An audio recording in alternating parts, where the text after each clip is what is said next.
হ্যাঁ, একথা ঠিকই। রাশিফল বাড়ায় মনের বল।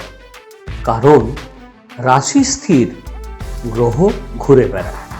অর্থাৎ মেষ, বৃষ প্রভৃতি রাশি আকাশে পরস্পর ঠিক একইভাবে সাজানো আছে।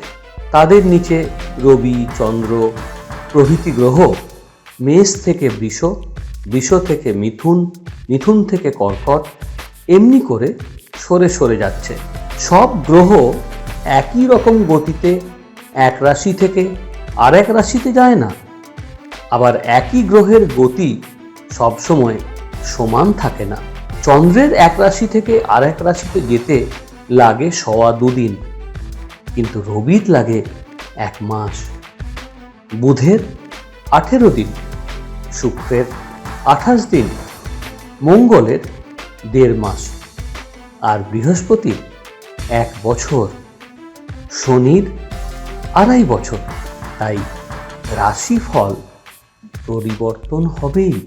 রবি এক রাশি থেকে আরেক রাশিতে গেলে আমাদের 1 মাস শেষ হয়, আর 1 মাস আরম্ভ হয়। তাই আমাদের 12টি মাস। রবি এক এক রাশিতে যতদিন থাকে ততদিন 1 মাস হয়। চন্দ্র যেদিন যে রাশিতে থাকে সেই রাশি সেদিনকার জন্ম রাশি। মনে রাখবেন, রাশি 12টি, গ্রহও 12টি। ভাবছেন তো 9টি গ্রহের কথা শাস্ত্রে উল্লেখিত আছে, কিন্তু না, বেদে 14 গ্রহের কথা উল্লেখ রয়েছে।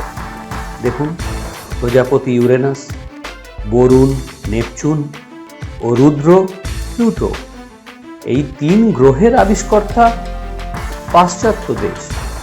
কিন্তু আরও 2টি গ্রহ আবিষ্কৃত হবেই। প্রজাপতি ও বরুণের যথেষ্ট প্রভাব আছে, তার প্রমাণও আছে। তবে রুদ্রের প্রভাব সবসময় সমান থাকে না। তাই রাশিফলের সম্পূর্ণ বিশ্বাস রাখতেই হবে। সেই কারণেই 12টি রাশির বিভিন্ন সময়ে বিভিন্ন দশা তৈরি হয়।